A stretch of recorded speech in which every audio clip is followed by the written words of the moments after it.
예, 우리 마태복음을 일컬어서 예수님의 왕되심, 그분의 왕되심을 강조하는 말씀이다.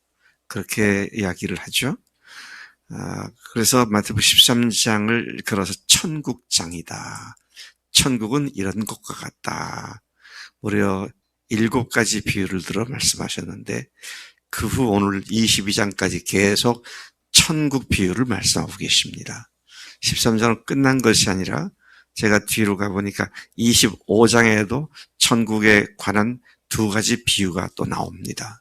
그만큼 마태복음은 Kingdom of God, 천국이란 말이 여기서 Kingdom of God, 하나님의 왕국, 왕 되신 하나님의 통치하심, 자, 이런 것들을 강력하게 의미하고 있는 건데, 오늘도 여기서 말하는 천국이라고 하는 것은 다시 말씀드리지만 하나님의 통치가 이루어지는 그분의 왕국을 말씀하는 것으로서 죽은 뒤에 가게 되는 천국을 말하는 것이 아니라 주님의 통치가 이루어지는 곳을 의미하는 것이다.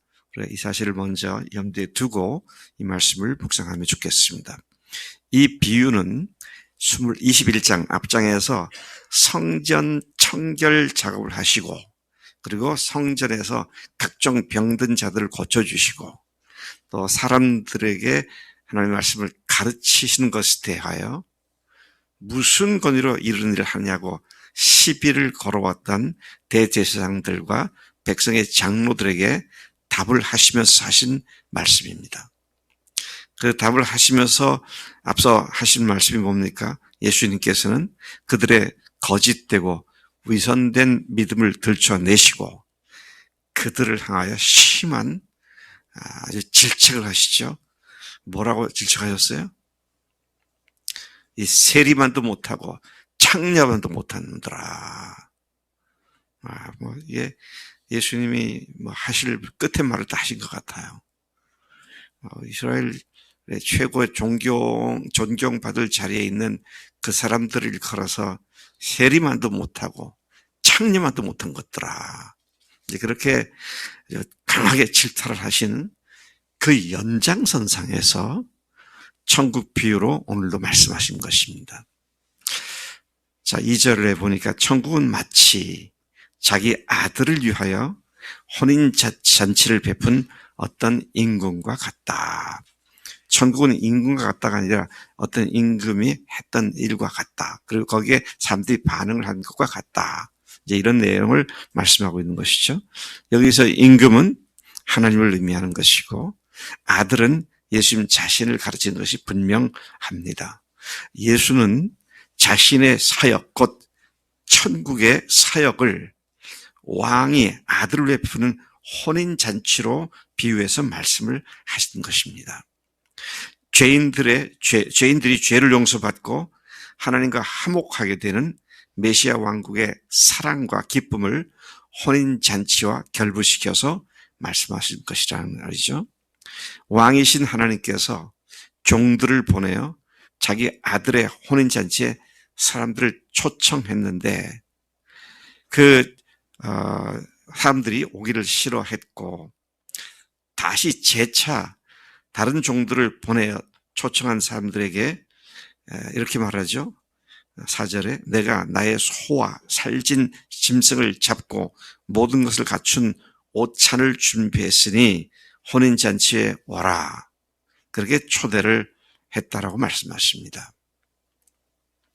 이번에는 메뉴까지 밝히면서 오라고 그렇게 말씀하신 걸 봅니다. 그러나 5절에 보니까 그들은 그런 메신저, 종들의 이야기를 전해 듣고도 뒤도 돌아보지 않고 한 사람은 밭으로, 한 사람은 자기 사업하러 가고 또 남은 자들은 종들을 잡아 모욕하고 죽였다.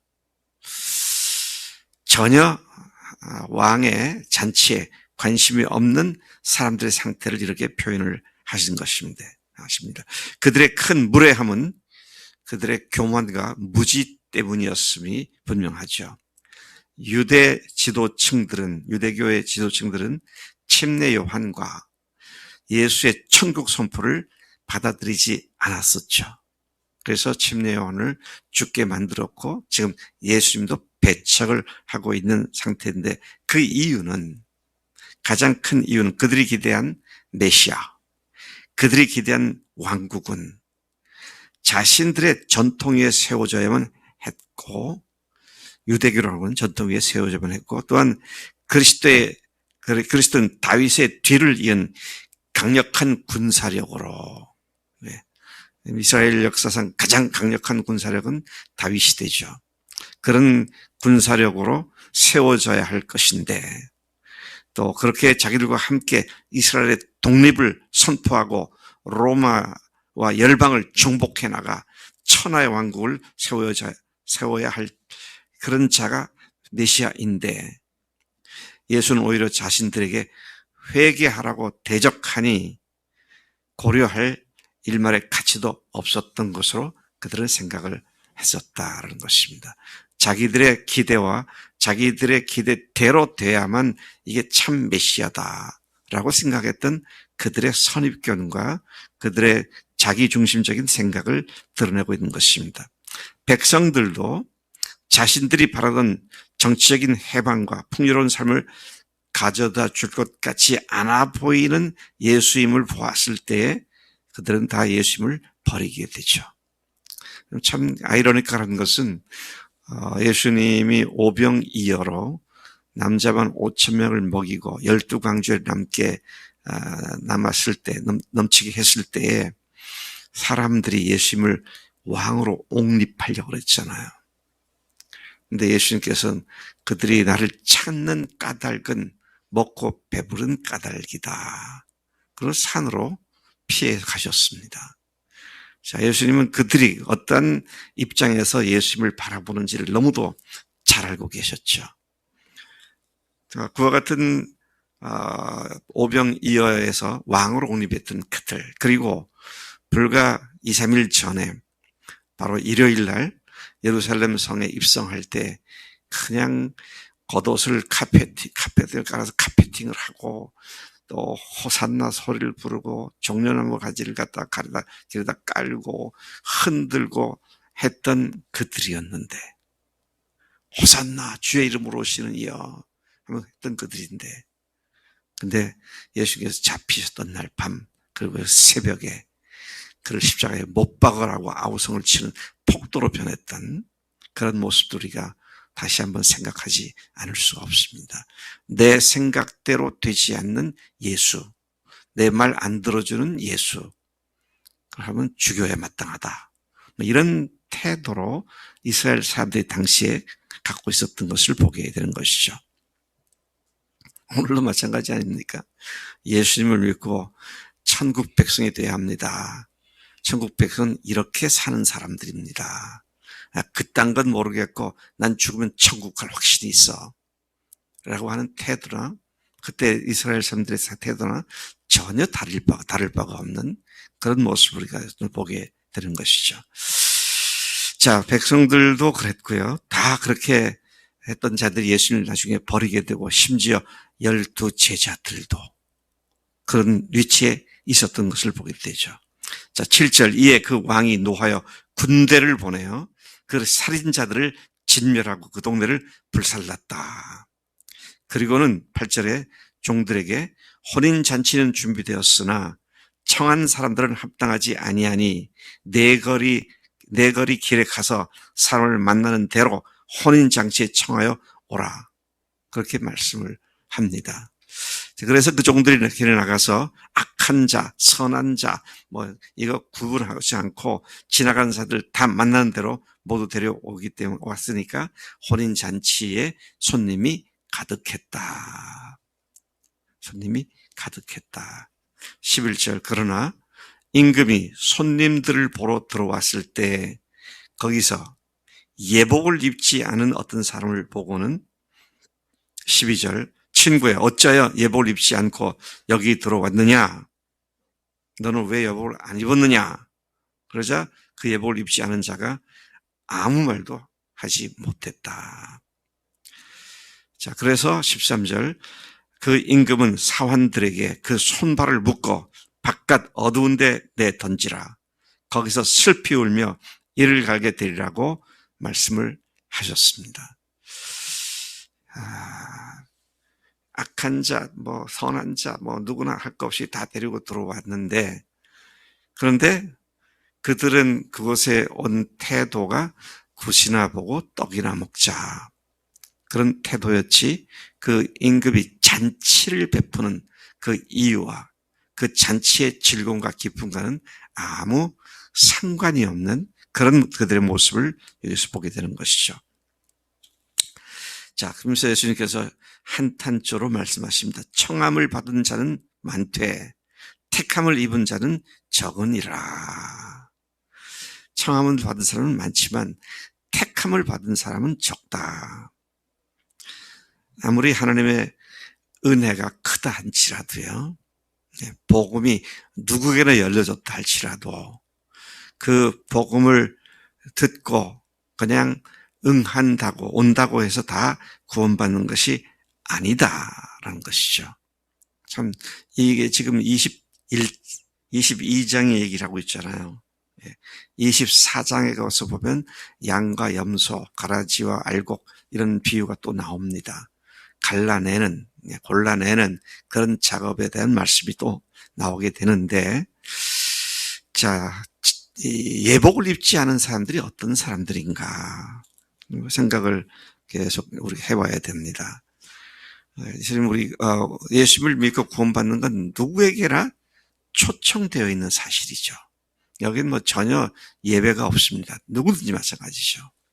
심지어 평생 강도짓을 하고 살인을 했던, 예수님과 함께 십자가에 못 박혀 죽임을 당했던 그 한편 강도가 예수님께 자기 영혼을 의탁했을 때 그 마지막 순간에 예수님을 믿고 구원받은 사실을 우리가 잘 알고 있습니다. 자, 그럼에도 불구하고 오늘 여기 보니까 예복을 입지 않은 것에 대한 말씀을 하십니다. 예복은 뭡니까? 예수님을 믿는 것은 누구에게나 열려져 있지만 그 예수님의 그 복음을, 구원을 받아들이는 데 있어 아주 기본적인 전제 조건이 하나 있죠. 그건 자기가 죄인 것을 회개하고 예수님을 주님으로 영접하는 것이죠. 자, 그것 없이 어중이 떠중이 다 예수 이름으로 모였다고 해서 다 구원받는 게 아니다. 자, 이걸 좀 강력하게 말씀을 하고 있는 것으로 보이는 말씀입니다.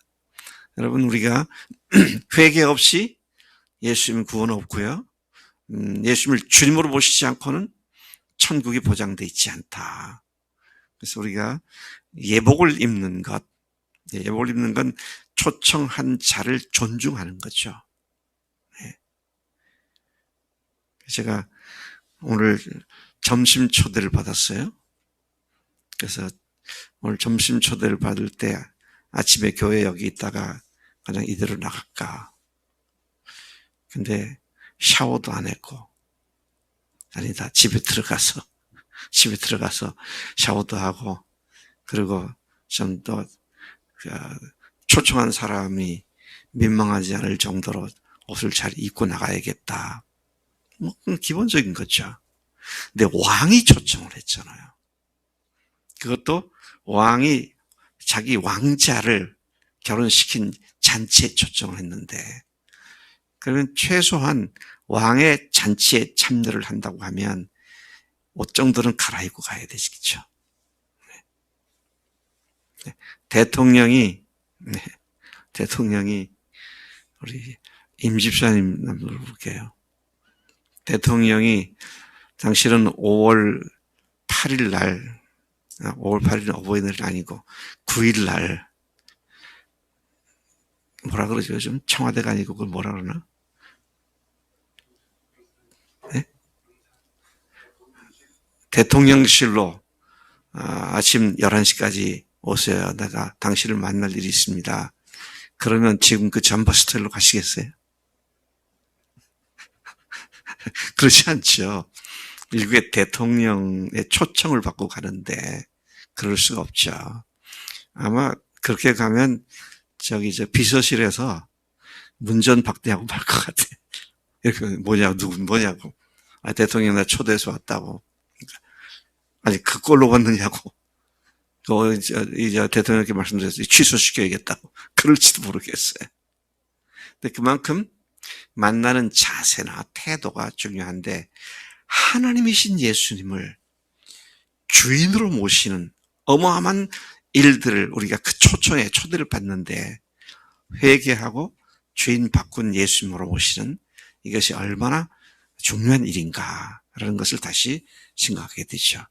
그분께서 우리를 위해 죽으셨고 부활하셔서 이제는 그 사실을 객관적으로 바라보는 사람들이라면 누구나 이분이 하나님이셨구나 고백할 수밖에 없는 부활의 증거까지 주셨는데, 우리가 예수님을 그렇게 아무렇게나 그렇게 대하서는 안 된다. 그래서 우리가 예수님을 어떻게 모셔야 돼요? 회개하고 주님으로 모시는데, 그 말을, 주님을 모신다는 말은 내 마음 방에 여러 방인데 사랑방 하나 내주는 건가요? 주인을 바꾸는 거잖아요. 이것이 이제 왕 대신 예수님께 우리가 마땅히 해야 할 일인데, 그런 사람들을 이끌어서 택함을 받았다, 그렇게 표현을 하신 것이죠. 아마 이 택함은 어떤 사람은 택했고 어떤 사람은 안 택했고 이런 말보다는 에베소서 창세 전부터 하나님께서 예정하시던 교회 선택하고 예정했다. 그것은 뭡니까? 그리스도 안에서 택함 받은 것을 얘기하는 것인데요.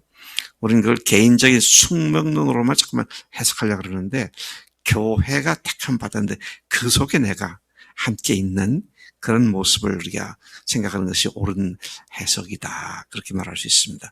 하나님 아버지 감사합니다. 이 아침에 예수님의 천국 비유에서 하나님 참으로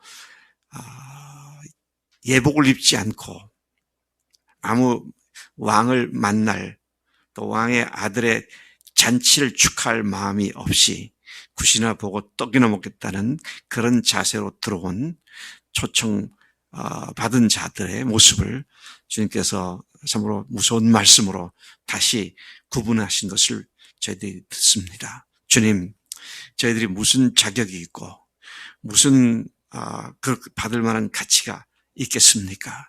그러나 주님의 무조건적인 사랑과 은혜가 오늘 우리로 하여금 나의 죄를 회개하고 주님 부활하신 예수님을 나의 하나님으로, 나의 주님을 모시게 하시니 참으로 감사합니다. 하나님, 우리가 이 택함 받은 자의 자리에 있게 하시고 왕 대신 하나님을 왕으로 모시고 사는 그런 격에 맞는 삶이 우리 삶이 되도록 인도하신 줄로 믿습니다. 오늘도 그렇게 왕을 모시고 사는 영광스러운 삶이 되도록 인도해 주실 줄로 믿습니다. 감사하고 예수님으로 기도를 쌉나이다. 아멘. 아멘.